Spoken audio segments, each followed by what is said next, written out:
The archway that leads to Culzean must be one of the most inviting approaches to any Scottish castle.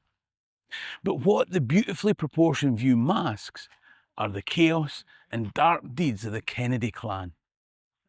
If you're interested in the people, places and events in Scottish history, then click the subscribe button at the bottom right of the screen and ring the notification bell to be told when I upload new videos. In the meantime, let me tell you a story. There can be no doubt that the sculpted castle against the rugged Ayrshire coastline, the extensive gardens, woodland walks, the swan pond and home farm make Culzean one of the most inviting castle visits in Scotland. But its name is taken from the sheltered coves that hide dark stories from even before smuggling reached this craggy coastline.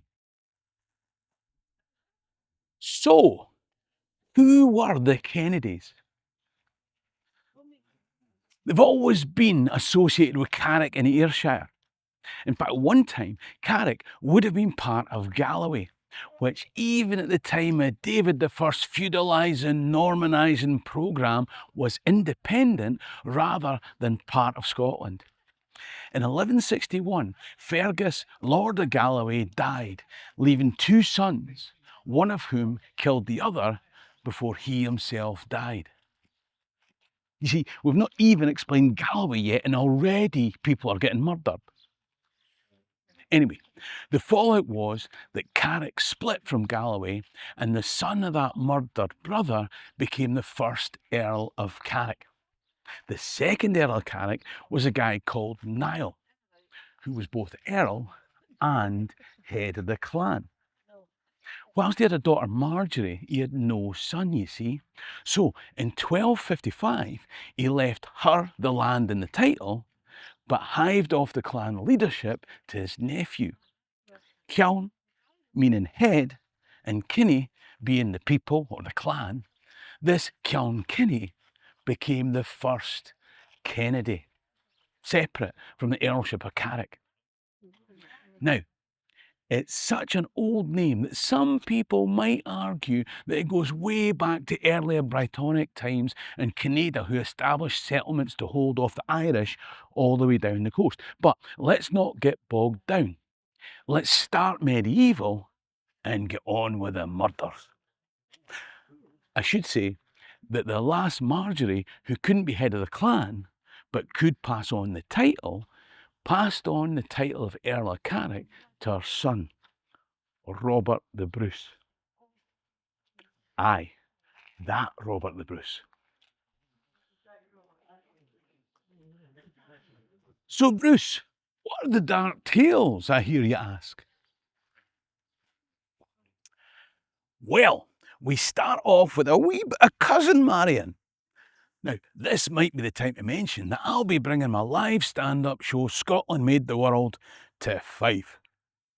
My show in Carnegie Halls is in November, but I'll be taking the show all over Scotland, starting with Edinburgh Fringe and shows in the Borders in August, and then all the way through. Click the link top right or in the description below for dates and tickets, or if in doubt, go to www.brucefummey.co.uk.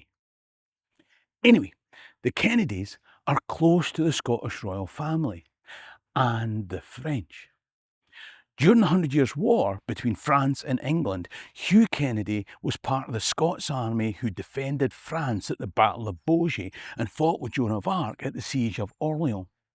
Now, I tell you much more about this part of our history in my live show, so come and see it.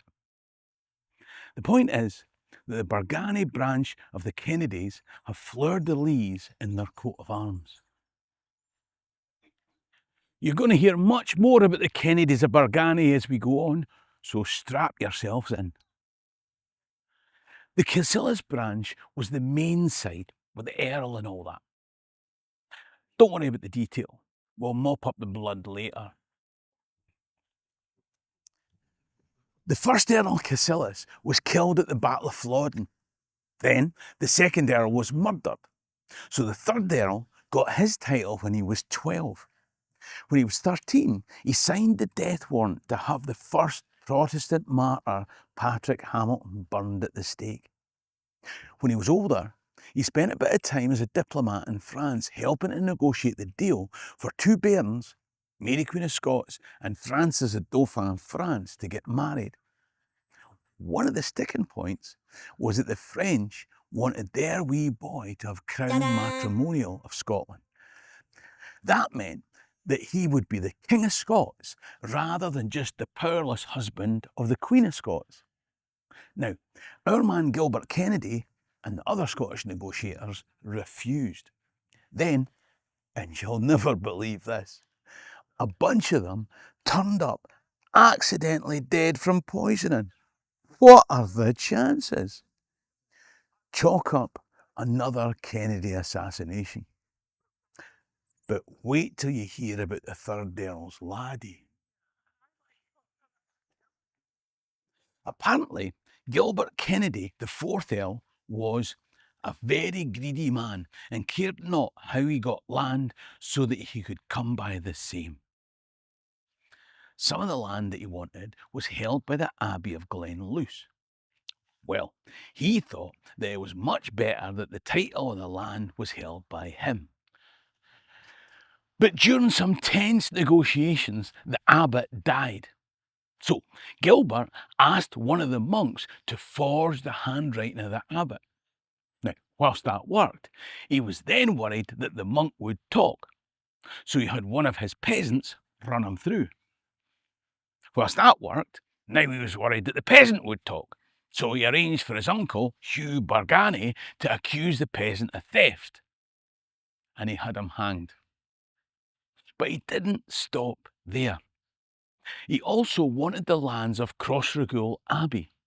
So, in 1565, he sought to persuade the commendator of the Abbey of the benefits of this fantastic business deal by having him imprisoned in Culzean Castle.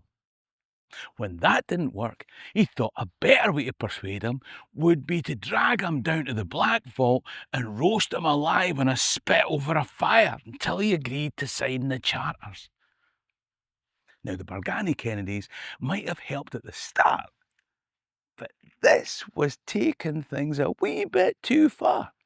Kennedy of Bargany turned up with a large force and rescued the Singed commendator. Needless to say, he put in a complaint to the Privy Council, and the land-grabbing Earl was locked up in Dumbarton Castle until he promised not to molest the commendator again. Was that the last conflict between the Kennedys of Cassillis and the Kennedys of Bargany? Oh, no. It's going to get much worse and confusing. In this story, there are several Kennedys, a couple of Thomases, and more than one knight. So, to avoid confusing the Sir Thomas Kennedys and a number of other uncles, brothers, and cousins, I suggest that for the next few minutes you forget about the specifics of the people and concentrate on the dodgy dealings and the nice background.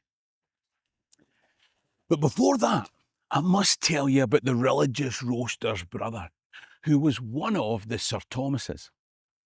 First of all, he was the guy who the king granted these lands at Culzean. He also once played a monk from that Crossraguel Abbey at golf on Ayr Links, with the proviso that if the monk lost, Kennedy would cut off his nose in spite of his faith.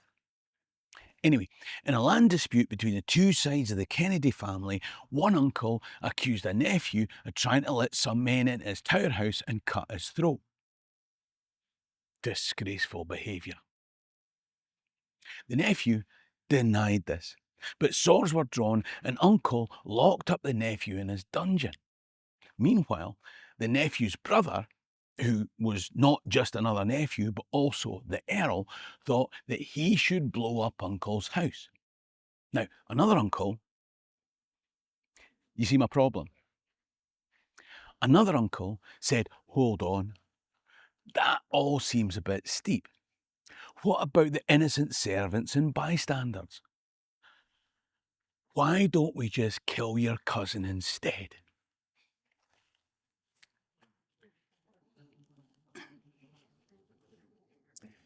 When the old uncle died, the other uncle, who was on the side of the brothers, started legal action to get the disputed property. Oh, you can imagine the upset.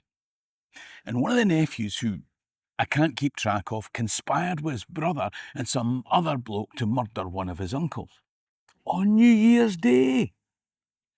It turns out that they waylaid him on his way home from his New Year's Day dinner, but he managed to escape in the murk of the night. I'm sure you can imagine that after this narrow escape, the uncle wasn't having it. He took legal action to have the nephew's property confiscated. It was at that point that James VI, to whom some of them were related, said, "Hold on, let's just screw the nut. Somebody's glass some cunt, and nae cunt leaves this place till we find out what cunt did it." Aubrey calmed down and had a nice cup of tea. But before long, tempers flared again. Now, the Earl had a dispute with his tenants, and they had him trapped in his castle. But he managed to send out a priest with all sorts of conciliation and promises to get help from his uncle, who rode to his aid. Let's face it, blue blood is thicker than water. Once he was out, the Earl conveniently forgot all the promises he'd made to his uncle when he was surrounded by the pros. What are the chances? Uncle wasn't happy with nephew reneging on his promises. Nephew thought uncle wasn't paying his land dues. So nephew decided to get his servants to cut some of uncle's cornfields. Uncle found out, and with his tenants, turned his farm into an armed fortress. Before you know it, you've got almost 1,000 men on either side, saddled and armed to the teeth, all over who got to take in the harvest. Uncle couldn't take it anymore, and he started planning nephew's murder. The whole feud had started sucking in other families with links to the Kennedys and vendettas against each other. You know how these things go. Nobody can remember how it started. All you know is it was them that started it. Nephew took 200 men to hijack and murder uncle on his way home through a winter blizzard. And then he asked for a royal pardon. And he got it.